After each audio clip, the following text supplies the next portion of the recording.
chaotic, and it has changed my life. I'm a fan of his ever since. I love this collection. Thousands most legendary supermodels and more. The four queens of the runway. Fashion, New York Fashion Week is right around the corner. Librarian tonight, and that's because I came to read a bitch. Jaja's Atelier, bitch. Welcome back, my loves, or should I say, my little maisons. It is your girl Jaja. I'm back with a very special episode of Jaja's Atelier. This is our New York Fashion Week wrap up. I have two things I want to touch on before we get into it. First of all, let me apologize. Ooh, let me scoot over a little bit. There we go. Let me apologize in advance. Listen. There's a lot of social, racial, government, all kind of upset going on in the world right now. After the last episode, we saw Charlie Kirk get shot during one of his seminars, or whatever you want to call it, debates, or whatever you want to call it. And ever since then, everything has been turned upside down. It happened on the eve of 9/11, which was even crazier. So listen, I tell y'all all the time, when you start to feel overwhelmed just from scrolling through your phone, you need to detach for a minute and regroup. And that's exactly what I had to do, because honey, if I had got up on this camera the way I was feeling last week, bitch, And if you guys excuse me, I've got a little hay fever going on. I had that dealings with. And then, people get emotionally drained, like I said. So that's why you guys did not get a New York Fashion Week wrap up sooner. Now, I have fixed this jacket so nicely. It works better when I'm standing up, but whatever. Anyway, also, I want to open, now that that's out the way, and also, by the way, I will be giving a Hot Topics episode where I'm going to talk about all the stuff that's been going on. Y'all know a dog can't stay quiet for nothing, child, please. All the stuff that's been going on and my point of view of it, but we're not here for that today. We are here all about the fashion, darling. But before we get started with the fashion, we have to talk about one of the pillars of fashion who we lost a couple weeks ago. I want to give a moment to honor the late, great, the icon, the legendary, again, a pillar in Italian fashion, the late, great Giorgio Armani, who, again, has passed away at the age of, I believe he was 91.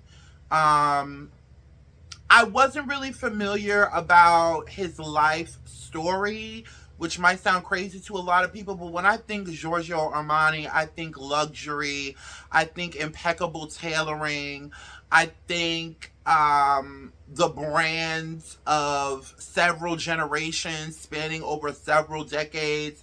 I know, like, back when my older brother was in college, the Armani suit was the thing, honey. You wasn't that guy unless you had an Armani suit. But they did have, very good dupes over there at the Big and Tall Men's store that my daddy used to shop at. But I didn't realize that he didn't start the Armani brand until he was in his 40s. He grew up as an orphan. His parents both died, I believe, when he was 3 or 4. I mean, his story is absolutely captivating. And he worked up until the day he died. He just showed a collection not too long ago. They say he passed peacefully, surrounded by family and friends. So, rest well, Mr. Armani. Rest well and well done.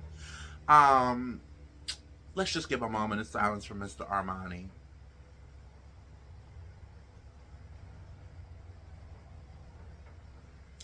Also, going back to what I said at the top of the show, It's been a lot of things going on, and I cannot sit here, even though we're talking about New York Fashion Week, and it's strictly that. I cannot sit here as a black trans woman who is also the child of an immigrant and not address the awful lynchings that have been going on.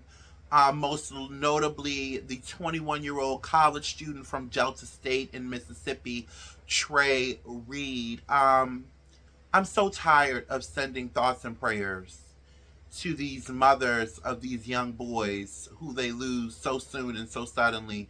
It's really ridiculous. But I also want to give a moment of silence to Trey Reed as well.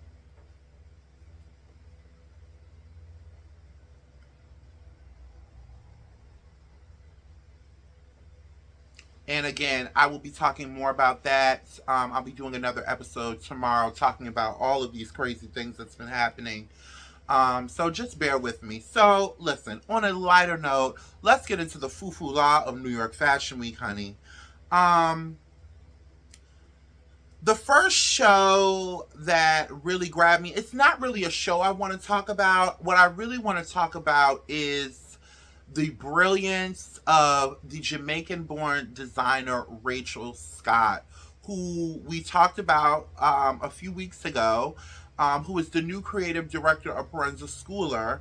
And who also debuted her own brand. Now, I didn't think that she was going to make a debut for Parenza Schooler this time around, but she did. Um, so my thoughts on Parenza Schuler. Hold on, wait a minute here. Let me pull it up so y'all can watch with me and I can watch with you. I thought, first of all, let me start off by saying I didn't think that she was going to be showing a collection this quick. But apparently she's been in the lab, or should I say the atelier, with Jack and Nazario, the founders and former creative directors of the brand. And they kind of collabed together. She kind of shadowed them to really get the meat and potatoes of the brand, which I think a lot more brands should do this when they're ushering in a new creative director. I said this on Instagram and on my YouTube short. I loved it. I absolutely loved it. From the shoes, the various the various interpretations of the kitten heel, the fluidity of the dresses, the laser cutouts. I just think this is so beautiful, and it's cool, and it's hipster chic. So, you're really seeing, when I talked about Rachel Scott going to Parenza Schooler before, I said, I like this pairing. They kind of like mesh really well together, even before we saw them come together. And I just thought this was just dynamite, and I can't wait to see what she has to come. But honey, when it came to her own brand, Diatima, honey, she nailed it. Absolutely nailed it.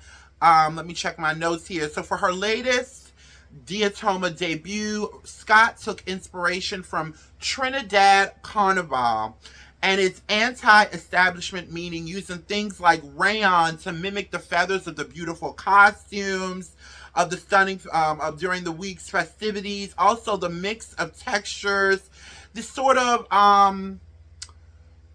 rough and hold on here, wait a minute. It's been a while since I've been on the camera. Give me a minute. Using things like rayon to mimic the feathers of the stunning costumes we see during the festivities, and also the mix of textures that sort of rough and soft kind of play on the beauty and the strength of Carnival and its meaning. When we think of Carnival, we see those beautiful voluptuous women in bejeweled bodysuits and just all that glamour and foo-foo-la. But then to think of the backstory of Carnival and how it came about, it's kind of rough. So I got the pull and tug of the collection.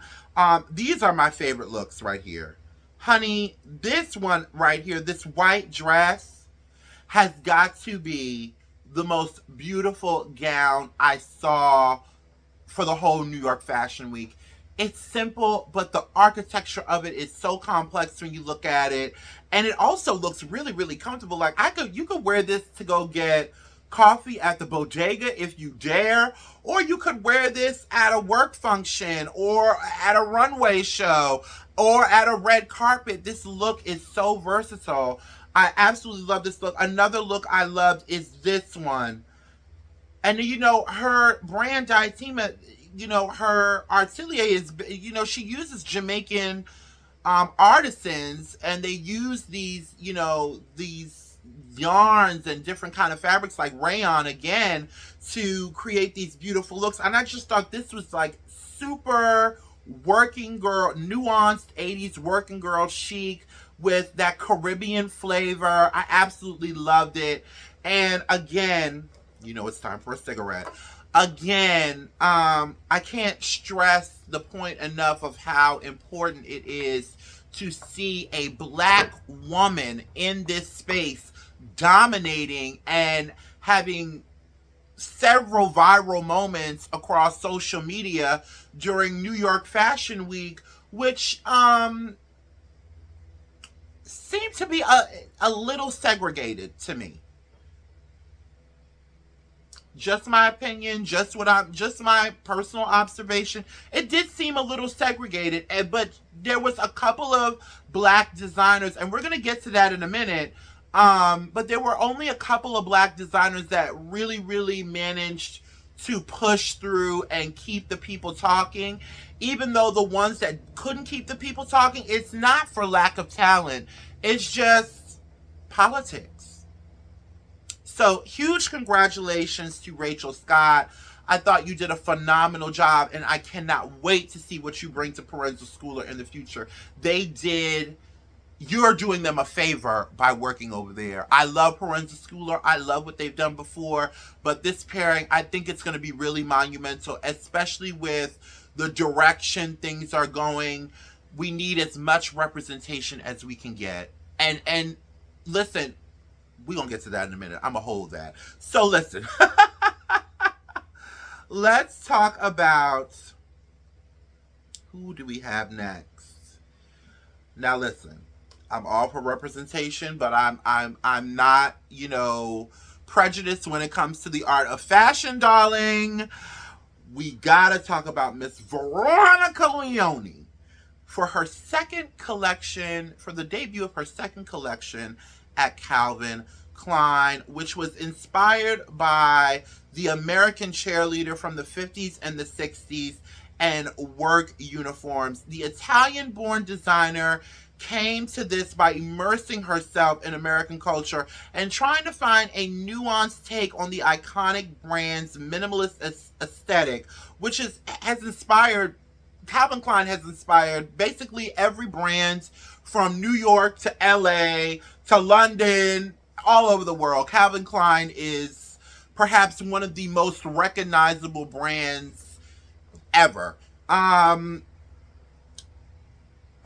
Listen, let's get into it. Now, one running trend that I saw during Fashion Week, first of all, again, there's a lot of things that's been going on in this country, so there definitely was a heaviness that I felt watching the shows and seeing the people on the street. Yeah, there were a lot of people that were happy to be there and having a good time, but I still sense this heaviness, especially with some of the collections. Though some of them were quirky and kind of, rebellious as it pertains to how a woman should dress, how, we're going into a conservative direction. It sort of gave Handmaid's Tale, but in a pleasant way, in a rebellious way.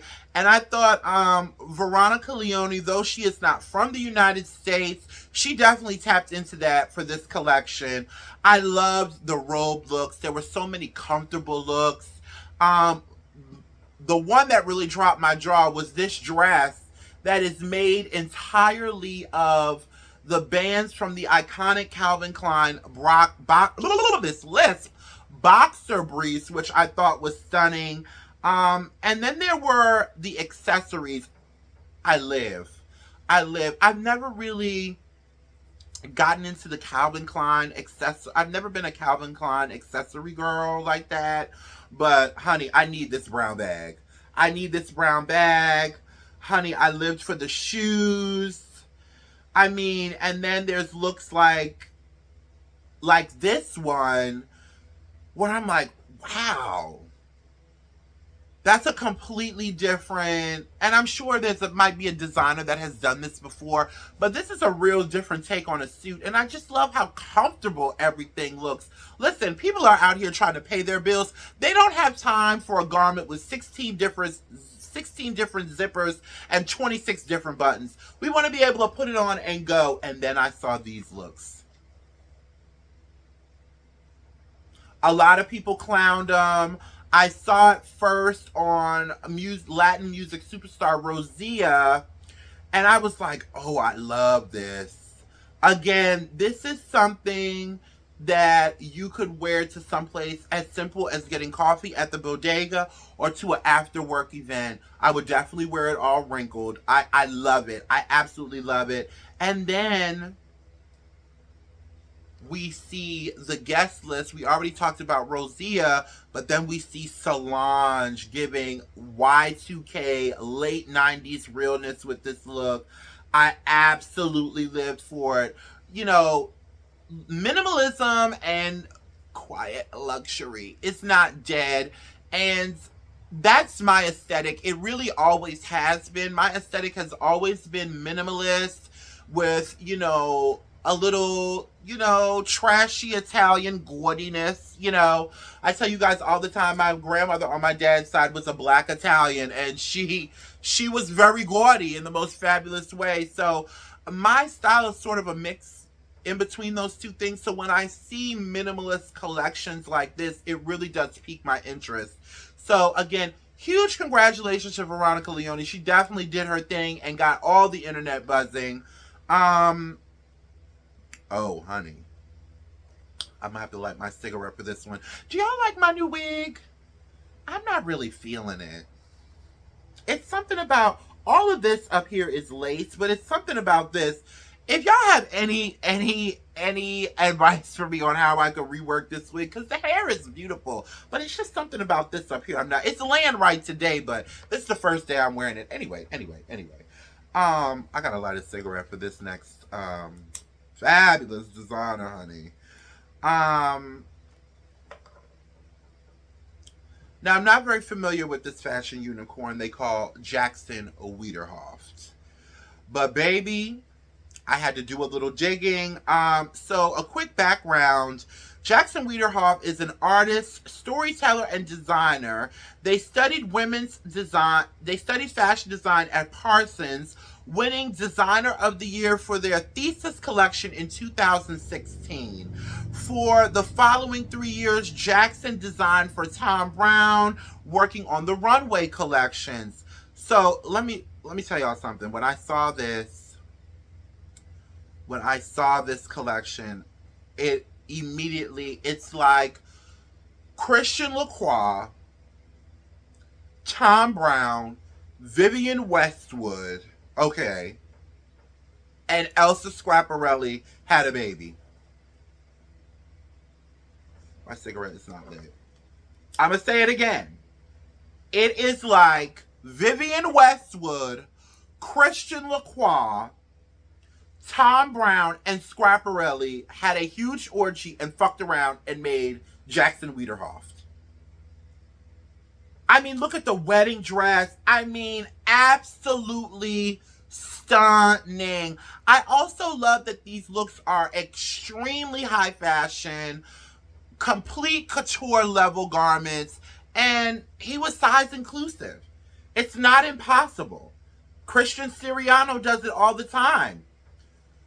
I absolutely love this, and it was, you know, it was fluid in how it represented gender. I love that.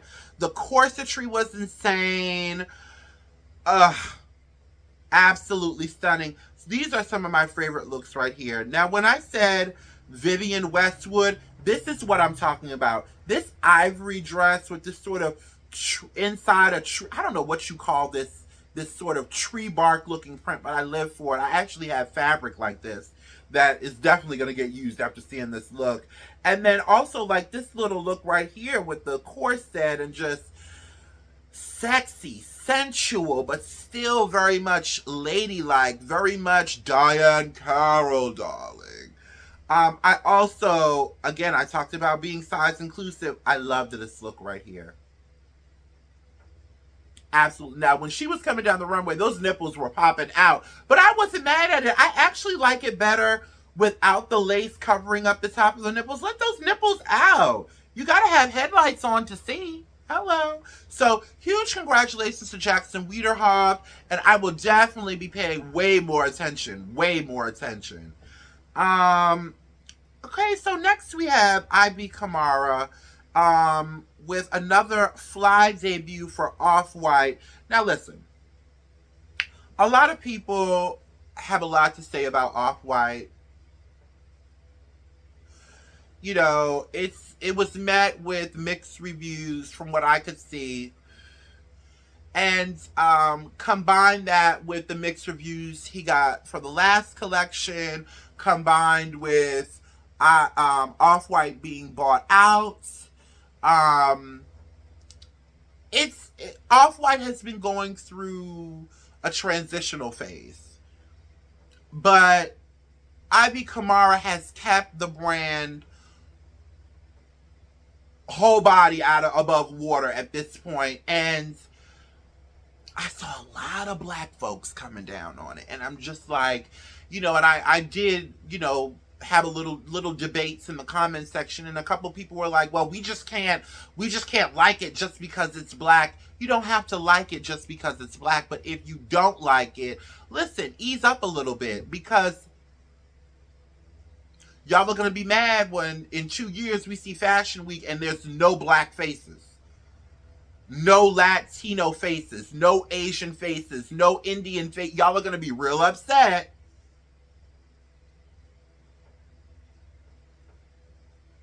And I was a little disappointed. Now, when I thought about the collection, I personally loved it. The way he has kind of incorporated this high class elegance into sportswear and combined it with streetwear. I mean, I just love the combination of it all. And there was something kind of cultural about it too. I also loved that he had it at, that's one piece of the notes I forgot. There's a school in New York that it was held at, and the kids got to watch the show for free. And I, you know, listen, we have to feed young talents. You know, which is part of the problem with fashion now. I think a lot of people are so used to the Balenciaga and the Mugler and the Prada. Honey, if y'all keep on bigging up Prada, honey. Now, I like a little Museo Prada every now and then, but honey, it ain't all of that. I said it. Most highest paid fashion designer or not, it ain't all that. There are so many other young, talented designers out here who just need a push in the right direction, who just need a little spotlight shined on them. And while we're all sitting here complaining about the legacy brands, there are all these brands out here saying, hey, look at me. So, and all these young up and coming visionaries out here that just want a crack in the door to be able to see what the fuck is going on, you know. So huge big up to Ivy Kamara for this collection, and also doing it at the school. I really think that that's important, especially when our educational system is under threat from this insane soap opera of a presidential administration. Okay. Also, my favorite look, it was featured on the runway, but I liked it better on Ciara. Ciara, this is the future of streetwear. I'm obsessed with this look. Absolutely stunning. Huge congratulations to Ivy Kamara on this stunning collection. Who do we have next? Hey, Laquan. Hey, Laquan. Listen, the King of New York has returned and closed out all of New York Fashion Week with an amazing collection. Um, the return of the King Laquan Smith, who proved that certain people and their artistry are definitely worth the wait for his latest collection. I sensed a shift in this collection. It was far more cultural, and you know what I mean when I say cultural. It was far more, and it wasn't just like black, like New York black, California black, American black. It was like Senegal black, Ethiopian black. I absolutely lived for this. The styling was done by the icon herself, the legendary Patty Wilson. And honey, let me get into my favorite looks. This dress, I need this. I don't have the body for it, many would say, but I would wear it. I would wear it any fucking way, honey. Also, you had looks like this suit. I was living for every piece. I love the cowboy hat. And again, there was this sort of, these headpieces. I was seeing these scarves. I was seeing them all over the runway. I was like, what is going on? And listen, even the chiffon printed looks like you see here. Oops, she tripped. The cat suits. There was something really sexy about it, but it was almost like a call to action to me. I saw that a lot with these collections, and I'm gonna keep on saying it throughout the show. It was something very anti-Handmaid's Tale about New York Fashion Week. I'm surprised nobody said it. At least I didn't see anybody say it. Also, listen, you the King of New York when you bring out the Queen, Little Kim the Queen Bee, Busta Rhymes. I mean, straight hip hop royalty in the building. And then there was our girl, queen of all motherfucking media, Wendy Williams, honey. Yes, Wendy Williams made a rare appearance sitting front row at the Laquan Smith show. She looks amazing. She looks happy. She looks healthy. I've been seeing her. I don't know what's going on with her guardianship, but I've been seeing her out and about a lot more lately. It seems like she has a little bit more freedom. So huge shout out to you, mother of all mothers, honey. Y'all know I love me some Wendy. Wendy, huge. So listen, those were my favorite shows. And there was a lot of shows. I loved Anna Sui. I definitely was feeling Michael Kors.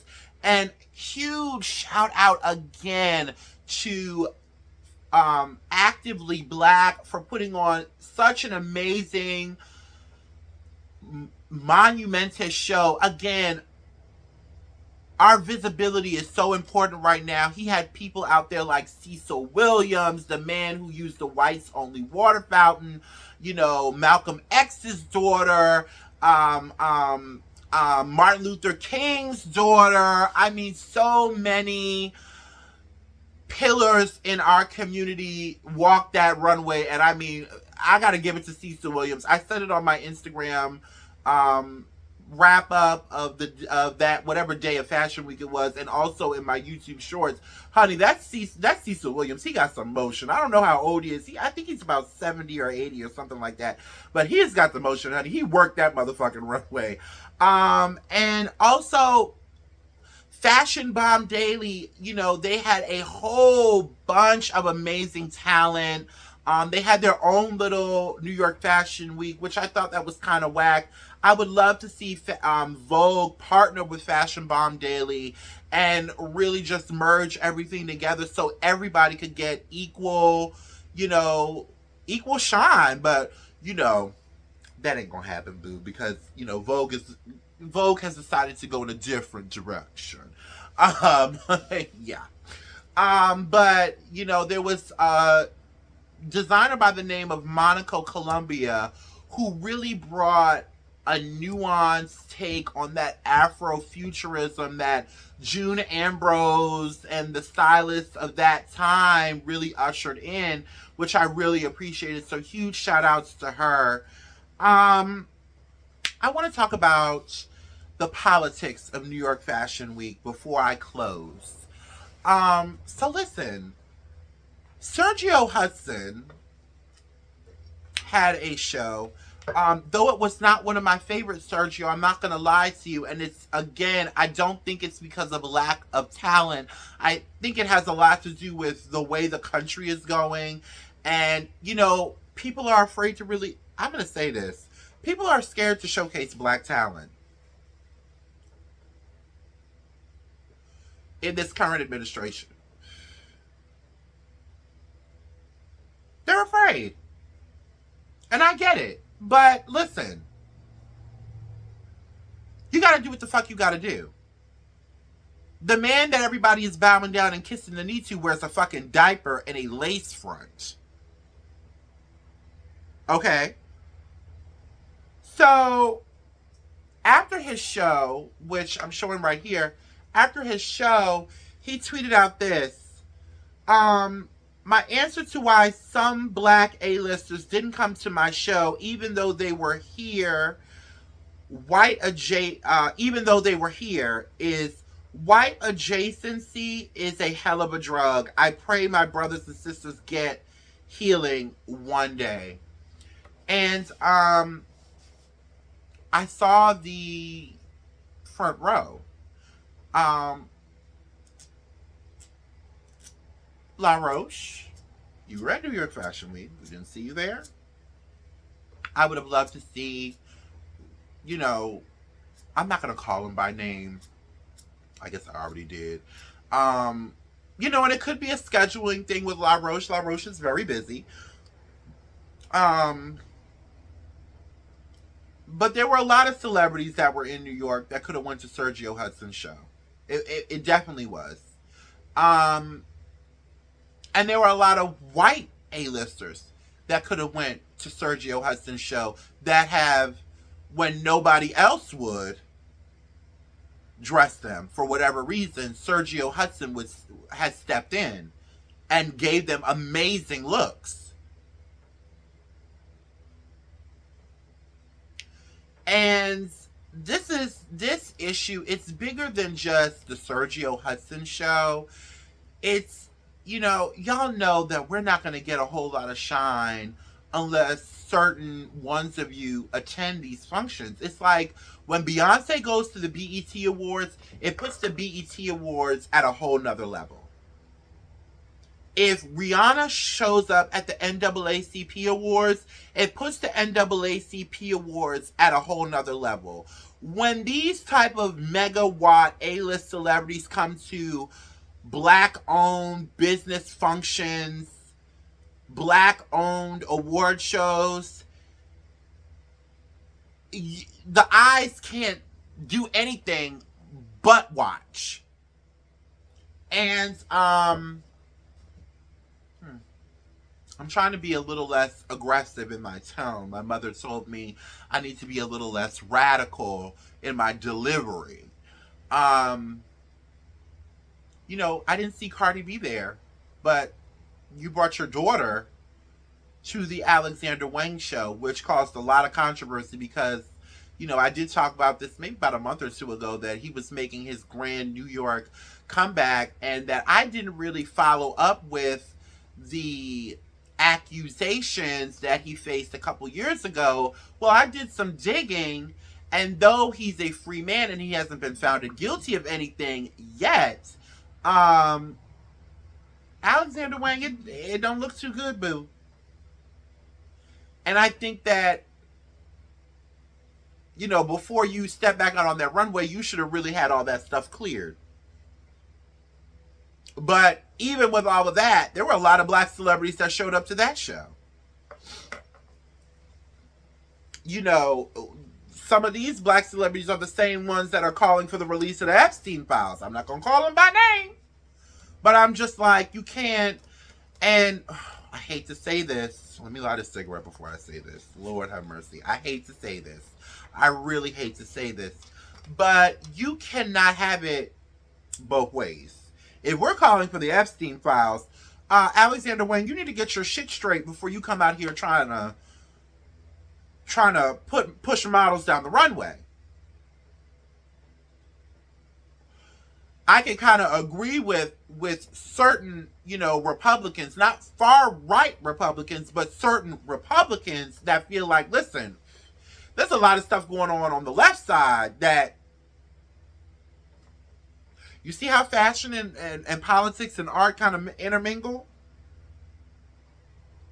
Which is why I don't think after getting the knowledge that I have now about what was going on with Alexander Wang with the accusations of SA of models and the of models, I'm kind of like, well, you should have sorted this out, because this really muddies the waters. And then to have black celebrities go to an Alexander Wang show, who is under much scrutiny right now, but not go to a Sergio Hudson show, yeah, I absolutely feel what Sergio Hudson was saying. And he wasn't nasty about it, even though people were like, oh, you're complaining your collection wasn't that good.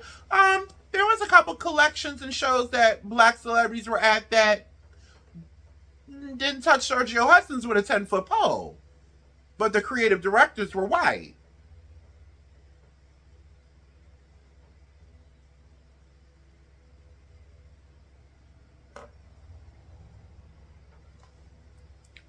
I mean, are we on the air?